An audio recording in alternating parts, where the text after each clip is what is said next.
595쪽 열왕기하 19장 14절에서 20절까지 말씀입니다. 595쪽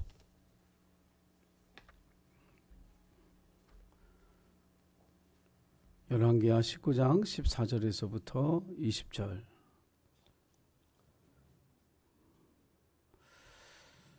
자, 우리 찾으셨으면 같이 20절까지 같이 읽겠습니다. 시작. 히스기야가 사자의 손에서 편지를 받아보고 여호와의 성전에 올라가서 히스기야가 그 편지를 여호와 앞에 펴놓고 그 앞에서 히스기야가 기도하여 이르되 그룹들 위에 계신 이스라엘의 하나님 여호와여, 주는 천하 만국의 홀로 하나님이시라. 주께서 천지를 만드셨나이다. 여호와여, 귀를 기울여 들으소서. 여호와여, 눈을 떠서 보시옵소서. 사내립이 살아계신 하나님을 비방하러 보낸 말을 들으시옵소서. 여호와여, 아수르 여러 왕이 과연 여러 민족과 그들의 땅을 황폐하게 하고 또 그들의 신들을 불에 던져 싸우나 이는 그들이 신이 아니요 사람의 손으로 만든 것 곧 나무와 돌뿐이므로 멸하였나이다. 우리 하나님 여호와여, 원하건대 이제 우리를 그의 손에서 구원하소서. 그리하시면 천하 만국이 주 여호와가 홀로 하나님이신 줄 알리이다 하니라. 아멘. 열왕기하 18장부터 19장은 예루살렘 성을 아수르 군대가 포위하고 그 백성들에게 이제 협박 비슷한 또 왕과 하나님을 모욕하는 그런 이제 편지를 또 혹은 소리를 내서 이 성 안에 갇혀 있는 이스라엘 백성들을 절망하게 만드는, 좌절하게 만드는, 그래서 항복하게 만들기 위해서 작전을 쓰는 이제 그런 이야기가 나옵니다.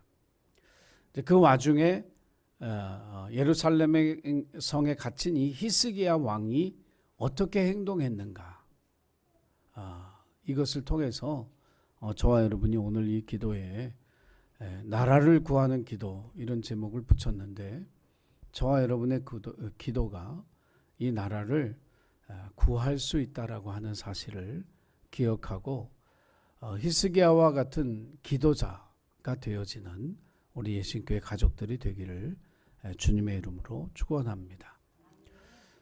저는 그 유튜브에서 그 시즌이 되면 보는 게 있어요. 그 AGT 그러면 아메리카 갓 탤런트, 뭐 BGT 그러면 브리티시 갓 탤런트, 그런 그 오디션 프로그램을 이렇게 봅니다. 근데 거기에 보면 이제 관심 있게 보는 건 뭐냐면 10대들이에요, 10대들. 그러니까 거기에 뭐 예를 들어서 뭐 60대도 나오고요. 뭐 많은 사람들이 나오지만 10대 초반에 아이들도 거기 나와요. 노래를 부르거나 춤을 추거나 뭘 하거나 하는데, 꼭 아이들이 나오면 그 심사위원들이 짓궂게 물어보는 질문이 있어요. 그 상금이 100만 달러거든요. 별로 놀라지도 않아요. 뭐 얼마 되겠어요? 뭐 100만 달러. 뭐 집값이, 집 한 채가 우리나라 80억, 90억인데 뭐 100만 달러 뭐 까짓 거 뭐 껌값이지 뭐 이런 생각 우리 들죠. 근데 이 100만 달러가 우리 생각하는 것보다 이 미국 사람들에게는 엄청나게 큰 돈입니다. 그러니까 100달러짜리 지폐가 미국에서는 엄청나게 큰 돈이에요. 우리나라는 10만 원짜리 지폐도 뭐 수표도 별로잖아요. 근데 미국에 가면 이 100달러짜리는 큰 돈이에요. 큰 돈. 우리 생각보다 훨씬 큰 돈이에요. 이 100만 달러를 받으면 뭘 할 거냐라는 짓궂은 질문을 많이 던져요.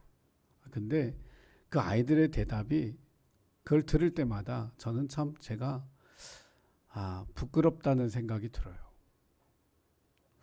어떤 이제 소녀가 얘기하는 거예요. 자기 꿈은 사람들을 웃게 만드는 거라는 거예요.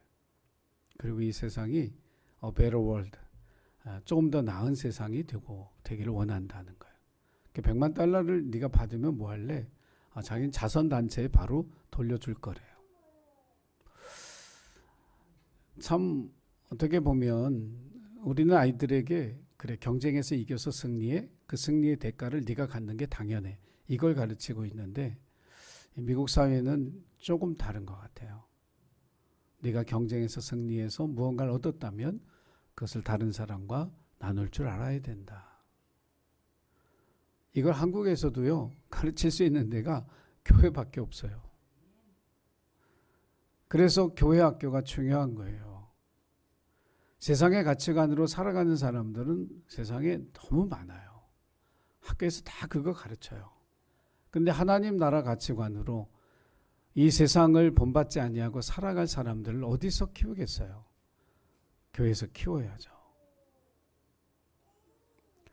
그래서 여러분 이번 여름이 굉장히 중요합니다. 저희에게. 성경학교 수련회 이게 굉장히 중요한 시점이에요. 그래서 여러분들이 관심도 가져야 되지만 이게 적극적으로 내가 어떻게 도울까 이것에 대해서 우리 선생님들 또 이호창 권사 저에게 물어보시고 어떻게 돕는데 참여할 수 있을까 자발적인 그런 참여가 넘쳐나서 성경학교 참여하면서 같이 은혜 받고 성장하고 수련회 참여해서 같이 은혜 받고 성장하는 그런 여름 행사가 되어질 수 있도록 여러분 협력해 주시고 기도해 주시기를 주의 이름으로 간절히 부탁을 드립니다. 사실 이 예루살렘 성을 포위한 아수르 군대에는 이 예루살렘 성은 이미 포위를 경험한 적이 있기 때문에 밖에서 딱 포위를 해버리면 문을 닫잖아요. 성 안에 갇히면 가장 큰 문제가 두 가지예요. 하나는 양식입니다. 양식을 공급받을 데가 없어요. 성에 갇히면 공격하는 방법이 견고한 성을 공격하는 방법은 그냥 삥 둘러서서 그냥 시간을 끄는 거예요. 그 양식이 얼마나 가겠어요? 떨어지겠죠. 또 하나가 물을 끊는 거거든요. 그럼 뭐 꼼짝 없는 거예요. 물이 없으면 살 수가 없으니까. 뭐 쌀이 있어도 물이 있어야 밥을 해 먹지. 그러니까 쌀하고 물만 이 양식하고 물만 끊으면 그냥 저절로 두 손 들고 나와 항복할 수밖에 없는 거예요. 그러니까 상황 자체는 뭐냐면 하나님이 돕지 않으면 안 되는 상황이 된 거예요. 인간적인 방법이나 인간적인 어떤 전술 전략을 동원해서 이 성에 갇힌 이 백성이 구원을 받는다는 건 불가능한 거예요. 인생을 살다 보면 이 세상 사람들의 도움이나 나의 능력으로 도저히 해결할 수 없는 어떤 문제, 이 성 안에 갇혔던 이스라엘 백성들처럼 그런 상황에 부딪힐 때가 있어요. 우리 긴 인생 가운데 그런 때가 있습니다. 이 세상에선 내가 도움을 받지 못하겠구나. 내 능력으로도 이 문제 해결이 안 되고 내 가족들, 내 부모님들, 내 친구들 누구를 동원해도 이 문제가 해결이 안 되겠구나라고 하는 그 문제 앞에 섰을 때 어떻게 해야 되는지 히스기야가 보여준 모범은 뭐냐면 여호와의 성전을 찾아가는 것이었어요. 하나님 앞에 서는 것이었죠. 사실 신앙생활을 하면서 이것만 돼도요, 굉장히 그 신앙이 성숙한 신앙이에요. 사람이라고 하는 존재는 문제 앞에 부딪히면 세상 속에서 그것을 해결하려고 하지 그 문제를 가지고 하나님 앞에 가려고 하는 것까지 생각이 안 돼요. 1차적으로 그 문제를 어떤 사람이 도와줄 수 있을까? 누가 이 문제를 좀 해결해 줄 수 있을까? 이 생각을 먼저 하지 그 문제를 가지고 하나님 앞에 가서 내가 기도하고 거기에서 내가 하나님과 씨름하고 하나님의 응답으로 이 문제를 해결하겠다라고 하는 이 믿음의 생각이 그 위기의 순간에 쉽게 찾아오지 않는다라고 하는 거예요. 그러니까 우리는 훈련을 해야 되는 거예요. 내 인생에 어떤 문제를 만났어요. 그러면 하나님 앞에 가지고 가는 거예요. 그게 쉬운 문제든 어려운 문제든 가지고 가는 거예요. 그러면 이게 훈련이 되면 인생의 큰 문제도 하나님 앞에 가져갈 줄 알게 되는 거예요. 오직 하나님만이 해결할 수 있는 문제, 그걸 가지고 하나님 앞에 나가 씨름할 수 있게 되어지는 거예요. 히스기야가 바로 그거를 우리에게 가르쳐 주는 거죠. 여러분, 지금은 우리 시대에는 기도가 굉장히 약해진 시대예요. 무슨 얘기냐면 기도의 양도 줄었지만 기도의 강도도 약해졌어요. 제가 청년 때 은혜 받고 청년 때 훈련 받았던 기도는 그냥 산기도 이런 거였잖아요. 한겨울에 전도사님이 데리고 가서 그 눈 내린 나무 밑에다가 거기 뭐예요? 그 스티로폼 하나 주고 앉아서 거기서 그 나무를 뽑을 때까지 기도하라고. 손은 얼어 추워 죽겠는데 그 나무 붙잡고 기도하라고. 그 기도가 나와요. 여기 찬바람 들고 그러는데 그래도 그래야 되는 줄 알고 막 주여 주여 하면서 씨름하다 보면 추위가 느껴지지 아니하고 온몸이 막 더워져가지고 막 뜨겁게 기도하던. 근데 지금은 그런 어떤 기도의 강도, 그만큼의 절실함, 절박함 이게 없어요. 하나님에게 기대하는 것들이 점점 줄어가는 거예요. 이게 문제인 거죠. 히스기야는 여호와의 성전을 찾아가서 기도했어요. 여러분, 우리 교회가 바로 그런 곳이 되어야 할 줄로 믿습니다. 내가 하나님의 도움 없이 이 문제 해결이 안 된다. 그럼 교회로 와야죠. 하나님 앞에 기도하셔야 돼요. 그 훈련이 되어지면 여러분, 교회를 향한 발걸음을 기억하시는 그 하나님, 여기에 와서 간절하게 부르짖는 여러분의 기도를 들으시는 그 하나님께서 세상이 해결할 수 없는, 사람이 해결할 수 없는 문제를 구원하시는 하늘의 능력을 우리에게 나타내 보여주실 줄로 믿습니다. 제가 주일에 설교하면서 작정 기도를 시작하실 분들은 시작하라 말씀드렸어요. 다시 한번 말씀을 드리는데 여러분, 작정 기도를 하실 분들은 시작하셔야 돼요. 21일을 작정하든 40일을 작정하건 아침을 굶어가면서 금식을 더해서 하건 어떤 경우든지 우리 작정 기도가 살아나지 않으면 여러분, 한국교회 또 예신교회 우리의 기도 생활에 기도의 응답의 능력을 체험하는 일들은 점점 사라져 갈 거예요. 하나님의 성전을 찾았던 히스기야처럼 하나님을 찾는 저와 여러분이 되어서 세상이 해결할 수 없는 문제를 해결하신 하나님의 구원의 능력을 체험하는 저와 여러분이 되기를 주의 이름으로 부탁을 드립니다. 그러면서 히스기야가 하나님 앞에 기도하는데 히스기야의 기도의 내용 가운데 우리가 정말 주목해야 할 것이 뭐냐면 우리가 하나님을 아는 것만큼 기도하게 돼 있어요. 하나님이 어떤 분인지 아는 것만큼 기도한단 말이에요. 무슨 얘기냐면 하나님이 한 동네를 다스리는 분이라고 생각하면 그 동네라고 하는 그 한계 안에서 기도하게 돼 있어요. 하나님이 경기도라고 하는 한 도를 다스리시는 분이라고 생각하면 경기도 안에서 그 범주 안에서 기도하게 돼 있어요. 유대인들의 기도가 왜 잘못됐는 거냐면 하나님을 예루살렘 성 안에 가둬놨어요. 그래서 하나님이 예루살렘 성 안에 갇혀 있는 분인 것처럼 생각하고 그들이 예배드리고 그들이 기도했던 거예요. 근데 하나님은 죄송하지만 예루살렘보다 훨씬 크죠.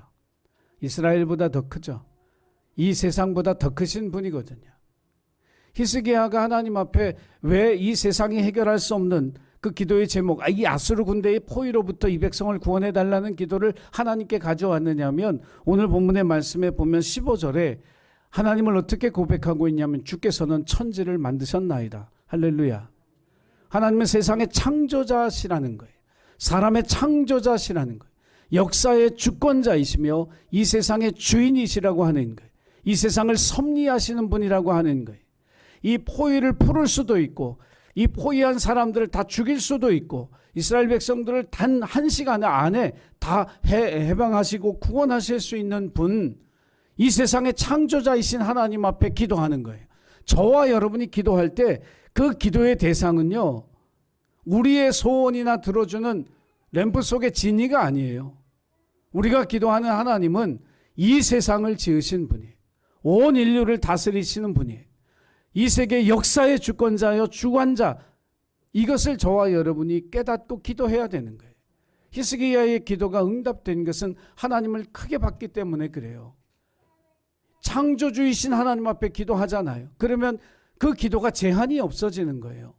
우리의 기도가 제한을 받고 자꾸 작아지고 축소돼서는 안 돼요. 하나님이 크신 만큼 우리의 기도도 커야 돼요. 우리의 기도도 위대해야 돼요. 그러면 그 기도를 들으신 하나님께서 우리의 기도에 응답하시는 놀라운 역사를 저와 여러분이 체험하게 되어질 줄 믿습니다. 우리나라를 이렇게 보면서 참 경제적으로도 어려운 일들이 계속 다가오고, 정치적으로 정권이 바뀌고 뭔가 이렇게 안정이 되고 진정이 되는 게 아니라 여전히 뭔가 붕 떠 있죠. 이게 진정이 되고 좀 평안해지려면 시간이 더 필요하다라고 하는 사실을 알아요. 그러면서 우리나라를 보면 좀 혼란하고 약간의 불안과 두려움이 있거든요. 근데 이게 느껴지면 기도해야 돼요. 여러분, 세상에는 희망이 없어요. 죄송하지만 우리가 세상에서 희망을 찾으려고 하면 할수록 희망을 못 찾아요. 제가 한국 정치를 보면서 제일 안타까운 게 뭐냐면 자기가 지지하는 사람을 영웅으로 만들어요. 그 사람이 문제 해결자인 것처럼 생각해요. 절대로 그런 법은 없어요. 저는 어떤 대통령을 내가 뽑아도 그 사람이 모든 문제를 해결할 거라고 믿지 않아요. 그 사람에겐 주어진 자기 역할을 할 뿐이지, 정말 이 나라를 구원하고 새롭게 할 수 있는 분은 하나님이시죠. 우리가 이걸 분명히 알아야 돼요. 세상엔 희망이 없어요. 사람에게는 희망이 없단 말이에요. 히스기야가 오늘 하나님 앞에 기도하면서 그 얘기를 해요. 아수르 군대가 편지를 보내왔는데 너 봐라. 네 옆에 있는 모든 부족과 민족을 봐라. 그걸 우리가 싸그리 멸망시키고 다 항복시켰다. 그러니까 너도 항복하라 이거거든요. 근데 히스기야가 그 편지를 받아보고 하나님 앞에 뭐라고 기도하냐 하면, 그 나라들이 의지했던 것은 나무나 돌, 사람의 손으로 만든 우상에 불과한 것을 의지했던 그들은 패망했고 멸망했지만 살아계신 하나님을 의지하는 우리는 구원받을 것이라고 믿어요. 이게 믿음이거든요. 이 세상의 그 어떤 것도 그들을 지켜주지 못하지만 전능하신 하나님, 세상을 창조하시고 우리를 창조하신 그 하나님, 살아계신 그 하나님 한 분, 그분은 진짜 하나님이시기 때문에 우리를 구원하실 거라고 믿음으로 고백하는 거예요. 여러분, 믿음으로 기도해야 된다라고 하는 것입니다. 여러분의 기도가 믿음으로 하는 기도, 즉 우리의 기도를 들으시고 응답하실 것이고 세상을 지으신 하나님께서 해결하지 못하실 문제가 없다라고 믿는 그 믿음으로 하나님 앞에 기도할 때 저와 여러분의 기도가 응답되고, 오늘 히스기야가 20절에 그런 얘기를 합니다. 아모스의 아들 이사야가 히스기야에게 보내 이르되 이스라엘 하나님 여호와의 말씀이 내가 아수르 왕 산헤립 때문에 내게 기도하는 것을 내가 들었노라. 여러분, 믿음으로 드리는 기도를 하나님이 들으신다는 이 사실을 기억하고, 오늘도 이 밤에 우리가 이제 중보기도하고 자기를 위해서 기도할 터인데 여러분, 믿음으로 기도하시기 바랍니다. 그래서 여러분의 기도를 들으시고 문제가 해결되고 하나님 구원의 역사가 나타날 때 여러분 기뻐하고 같이 간증으로 나누면서 우리 교회가 믿음의 기도가 응답되어지는 귀한 복을 누리는 우리 예신교회 모든 가족들이 되기를 주님의 이름으로 간절히 축원합니다. 기도하겠습니다. 사랑의 주님, 세상 사람들이 또 내가 해결할 수 없는 문제를 들고 여호와의 성전을 찾았던 히스기야처럼 주님의 집을 찾아와 하나님 앞에 기도하고 부르짖는 저희들이 되게 하여 주옵소서. 우리에게 기도의 생활 가운데 작정 기도가 다시금 살아나게 하셔서 기도의 응답을 이루시는 하나님을 우리의 기도를 통해 체험할 수 있도록 은혜와 믿음의 결단이 있도록 도와주옵소서. 히스기야의 믿음의 기도를 들으신 하나님, 오늘 이 밤에도 믿음으로 기도하는 우리의 기도에 응답하실 것을 믿사오니 하나님 역사하여 주시고 기도의 응답을 통해 영광받아 주옵소서. 우리의 기도를 들으시고 함께 하시는 예수님의 이름으로 간절히 기도드리옵나이다. 아멘.